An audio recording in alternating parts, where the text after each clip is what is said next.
Good afternoon, everybody. Welcome back to the latest episode of the Free Marketeers podcast. Almost done with February. So next week we have the budget speech coming up, and this one to be delivered by Minister of Finance Tito Mboweni. I personally like some of the stuff he said in the past, so I'm maybe falsely hopeful, but I'm hoping that we'll get some good news. So today with Mpiyakhe Dhlamini, Mpiyakhe Dhlamini. You joined after for him, so yeah, we are progressive here after all. Exactly. Maybe not big P progressive, but we are progressive. Yeah. And Jacques Jonker on my left. We're going to discuss the budget next week, and I'll get everyone's views. Mpiyakhe, I'll start with you. Anything that you want to hear? We'll get on to what you expect to hear, but anything in particular that you want? I want to hear more more areas where they'll be cutting spending, especially with the SOEs. I want to hear that there will be no more bailouts. They will allow all of these companies to fail if they run into trouble. I want to hear that they'll be cutting some of the employees in government. Especially like in some of the big public projects that we have, like in terms of the health, education. So I would like to hear those things, but of course. Okay, fair enough. So then getting back to reality here, what do you expect to happen? I expect more taxes. Okay. I think it's probably going to end up being VAT, which is going to be the main one, because I think they've seen that with income taxes they can't raise anymore, even if they raise the rate with the corporate income tax as well. And so VAT remains the most reliable tax for them to use. So I expect them to raise that. So they can go up to, what is it now, 15%? Yeah, it's I think 15. Darby Road said, So they can go to 16 or maybe even more. Okay. So maybe 1% percentage point increase there. About the SOEs, obviously, ideally, from our ideological perspective, we would like them maybe to be liquidated or privatized overnight, for example, SAA and Eskom. Do you think, what could the minister say practically that could indicate to you a winding down of the SOEs? Is there like a progressive privatization one could do, like over many stages? As the Minister of Finance, he doesn't have the responsibility for determining SOE policy, but what he can do is saying there'll be no more bailouts because we just can't afford it. Okay. And then the other ministers in the cabinet, Minister of Public Enterprises, and everyone else responsible for SOEs, they'll have to figure out how to balance that when the inevitable happens, and then some of these start failing. So they'll have to figure out if he could commit the government to that, saying okay, we won't be paying any more bailouts. That would be a good thing. Yeah. Do you think he'll mention anything more on his recent utterances about legalization, not even legalization, but the complete decriminalization of marijuana, producing it and selling it and all that? Because I know he's been active on Twitter about that. If that ever becomes a thing, you'll first hear about it in Sona, because it's such a cheap, easy win that they'll want to give it to the president. It won't be given to the Minister of Finance. Okay, fair because enough. It's just no one doesn't want this to happen. So it's an easy win for them. So they'll probably do it in the next few years when they see that they've run out of things to placate us with. Then they'll do it. It's an easy thing for them to please us with. Right. Hey, Jacques, for you, what do you hope for in the budget? I hope Tito actually smokes some of the green stuff before he gives a speech, so that he can be a little bit more conscious of the problems in South Africa. Obviously, hoping for massive tax cuts, massive cuts in spending. But as Mpiyakhe said, I doubt we'll get that. I really doubt that. Just read a news article, can't remember which bank who said that we might be expecting a once-off income tax like that in 1995, which was a transition tax of 5% on income above 50,000 rand, but that was way back when. So we might see a once-off income tax. I think we'll definitely see an increase in VAT. All in all, just I'm not very hopeful. Okay. I think we're going into this. If you are hopeful and if you actually expect tax cuts to get implemented, I think you are quite naive. I think our income tax will go up. Okay. Maybe even not. Maybe it won't. But I think it will. But definitely VAT will definitely go up. And in terms of I wanted to touch on just general It's been talked about a few times over the last few years, especially by one or two prominent politicians, the idea of a tax revolt. I think I think both of you wrote about the Laffer curve recently. Was it you guys? No. It wasn't me recently. It was Jacques, I think. Jacques and Martin, yeah. Yes, But you're Martin for today anyway, as I called you earlier in Mpiyakhe Fund Start. Because isn't it something in the last tax year only 3 million registered taxpayers pay tax? I read another article disputing that you can use that as a basis to see whether the tax base decreases. But there's a lot of disputes around whether the tax revenue is actually decreasing. I see John Steenhuisen recently said in his sign-on response that it is. And Martin said that on income tax it will probably, but with that, I think that on a 4-term percentage change basis it did. But at the end of the day, I think if they raise taxes even more, it will push us over the points of the Laffer curve. Right. But that's assuming that the tax base stays the same. People will just not consume that much anymore, etc. But then you have to incorporate aspects such as flights of human capital out of South Africa. You mentioned earlier today engineers in the Middle East somewhere building nuclear reactors, South African engineers. I think we could have really done something with those skills in South Africa, hopefully. But I think we might actually be pushed over the revenue maximizing points on the Laffer curve if they push up taxes even further. On the Laffer curve point, like from national treasuries numbers themselves, if you look at it, we went to in 2008 when we experienced the financial crisis, we were at 26% of GDP in terms of the revenue the state was raising. It declined, it reached a low point, and it eventually went back up to 26%. So you could say over the past 10 years or so, it's been at the same rate in terms of as a percentage of GDP. But expenditure has increased. It went from around about the same place, and it's now at like 32% or something as a percentage of GDP. So even if we, to interrupt, but even if we get the tax cuts, then we need to see a concomitant cut in spending, right? Yes. Otherwise it's going to be useful. I mean, government now is spending, I think, 200 billion rand a year just in interest on their loans. To repay.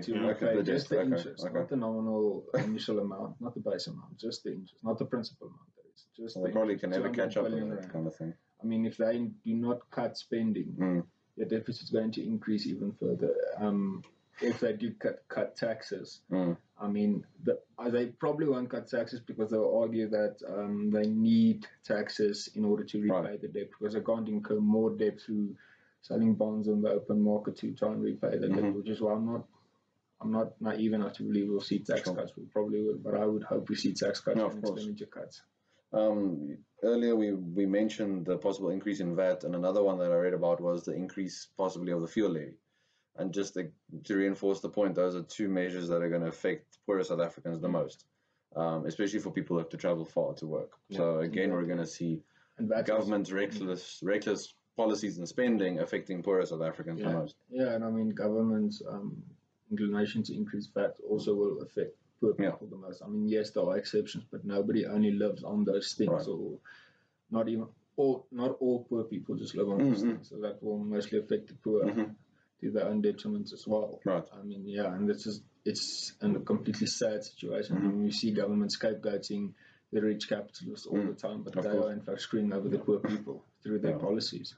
Yeah, if they were, for example, pro-individual freedom, pro-free market, or even just competition market reforms and policies, you would have more businesses investing, more capital investment, which would mean more people able to pay tax. So not that we want people to be taxed more, but in a way, government is sort of hurting itself here by enacting these negative policies like EWC, NHI, talking about prescribed assets, all this sort of stuff just forces people out of the country, and then there's less for them to tax. Yeah. And I mean, when listening to the Bruce Whitfield show the other day, where they were speaking, I think they were speaking to somebody from Coronation, I might be mistaken, said that tax on companies' profits is extremely inefficient to gather that tax because it's quite expensive relative to that. So they suggested that Bruce Whitfield himself, it just seems logical to implement a decrease in the company tax. Sure. But obviously they will not do that because can you imagine the political outcry? They'd rather tax individuals. which is just a sham. High net worth individuals. And remember the story that I shared with you yesterday, Chris, about Swaziland decreasing their corporate income tax rates from 27.5. Yeah, that was in Daily Maverick, I think. To 12%. So I mean, Swaziland gets it.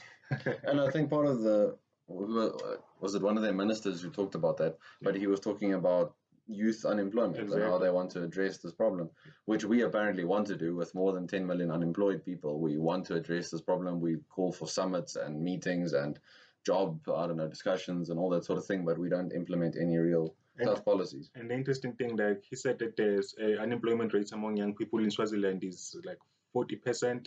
In South Africa, that's the expanded unemployment rate for everyone. The youth unemployment rate is above 50%, close to 60, if I'm not mistaken. And so this is funny because they are seeing it as a crisis, and they're taking these measures to make sure that they attract investment into the country and start getting jobs for those young people.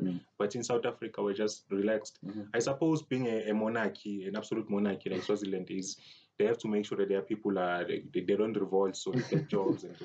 And I think our government is much more relaxed because I suppose we're a democracy. And well, the way some of our politicians sometimes go on, it's like they have their own personal fiefdoms. They can just keep on taxing us and we give to them, kind of thing. It's not even stealing from the rich to give to the poor. It's stealing from the poor to give to, the connected class.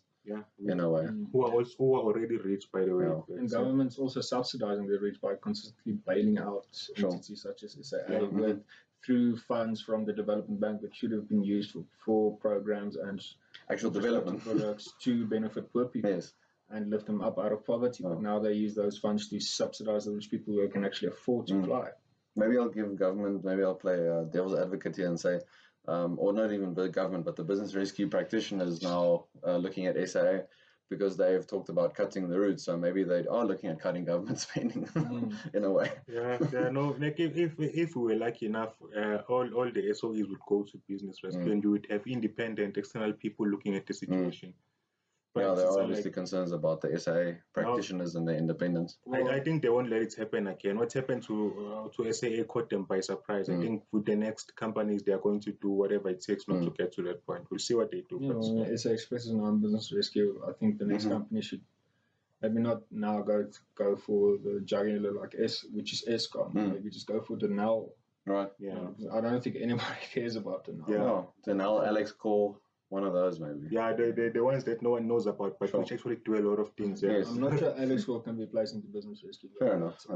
I'm just trying to think of all the SOEs. But definitely the now Prasa, Transnet, all those. Why can't Alex Cole be placed into? Their debt struggles and their revenue struggles, etc. is not that bad as compared to those in SA. When you compare it on a ratio basis, it's not that bad. So you actually need to reach a certain threshold. Yeah, I don't think it's an ambiguous threshold. I think it was a certain point, but I think we can all be clear that when you reach the point that SAA have reached, and even Eskom and Denel and Prasa and Transnet, etc., the point that they have reached. And when I was looking through the Public Finance Management Act about an hour ago, going through the Schedule 2 and 3 public entities, it's 150, 160, thereabouts, maybe even a little bit more. But this ranges from national government to provincial government, and it ranges from public entities, purely commercial, such as SAA and Eskom, all the way to the Afrikaanse Taal Museum or something like that. I mean, it's ridiculous. It's absolutely ridiculous. I mean, this might be controversial, but if museum can't be propped up using voluntary funds, then clearly people don't care enough about that piece of history. And I mean, I'm fairly certain a lot of people do care about the heritage and the history that will be able to fund these things voluntarily. Stop stealing people's money to fund these things. And if you're going to steal people's money to fund these things, then at least just fund proper infrastructure projects, and not just physical infrastructure, but social infrastructure as well, economic infrastructure as well. The systems, the institutions that you have in your country. Yeah, there was I can't remember if it was a report or just an article this week about Gautrain and how it's been sort of now from that perspective in this report analyzed as it was subsidized, etc., and it's only being used by middle class income people who can afford it in any case. It's not done much, or it hasn't done anything really for general transport, Gauteng. So that sort of thing, if you're going to use tax money for this sort of stuff, then show us actual development use. Don't just pay it lip service like we do. And it goes back to the development bank. But okay, I will say that it's not perfectly matched, but in terms of how trained, the people who do use it, even though they are not poor, like middle class people like me, but it's the same people who paid for the thing. It's not all of them, because a lot of them are outside Gauteng. Right. A lot of them just don't use it, they drive or do. But like in terms of if you're going to look at the people as a group, I think the middle class are the ones who paid for it. Okay, no, fair enough. I mean, the middle class is really going to suffer with next year. I mean, the poor is already suffering. Yes. I mean, you need a growing middle class to stabilize any economy. I mean, that's just sort of the main engine of your economy. And at the moment, the middle class is simply flailing in South Africa. I mean, we were never, or at least not in the last couple of years, we were net borrowers, not net savers. But now, I mean, we have a negative net savings rate because people borrow more than they save. People borrow more from the future to spend now. But I mean, a lot of people do that just to be able to keep up. You know, pay their insurance, send their kids to school, etc. Yeah. I mean, so a really big crunch is definitely coming. Just when you look at the fact that people are borrowing so much money, which is effectively you are borrowing from future consumption. You are limiting your future financial health and well-being. But now that we are in a situation where a lot of people won't be able to pay it back, now the government is going to implement even more taxes and take away even more of people's money. So yeah, we're really heading. We keep digging that hole. We're standing in the hole. I'm sure it's above our head now, and we're not digging it. The government. No, sure, yeah. And I mean, the government. There's no political or economic incentive to run SOEs and that sort of thing properly. Because political incentives are not there because they're simply not voted out. Right. They lose votes, but it's still not enough. No, not an actual consequence. Yeah. They don't care about economic incentives, so at least force them to care about the political incentives, but people just don't. Yeah. Okay. Just before we end off, I wanted to put you guys a bit on the spot. So if there was one silver bullet that you could give the minister, is there anything in particular to lighten the load on his shoulders? I would say, apart from the tax decreases and the spending decreases we've talked about, maybe if he could start deregulating with the areas that he's responsible for, financial services being the most important one, if he could start deregulating there, maybe announcing the speech, because it's his own direct area of responsibility in policy-wise. So if he could do that, that would be good. To make it sort of easy for micro lenders, that kind of micro lenders, but also people who want to start things like their own stock exchanges, people who want to start their own insurance companies and so on. So the entities, the Financial Services Bureau, the National Consumer, I forgot what the agency is called, but all of these entities, they're under his department. So he influences, he sets the policy for these entities.